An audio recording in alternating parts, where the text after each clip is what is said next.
let's look at this. It says, what is the sum of the first 10 terms of an AP whose first term and common difference are -1 and 2 respectively? It means the first term is this and the common difference is this. Okay? We are asked for this what? First 10 terms. So we're going to do this as n over 2, 2a plus n minus 1 d. Just put out the formula, okay? So n is 10.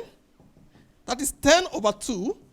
2 multiplied by a is -1, plus n is still 10 minus 1, d is what? Is 2.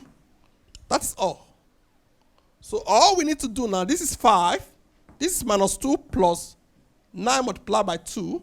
You agree with me? This is 5 minus 2 plus 18, which is 5 multiplied by 16. This is 80. Okay? This is 80.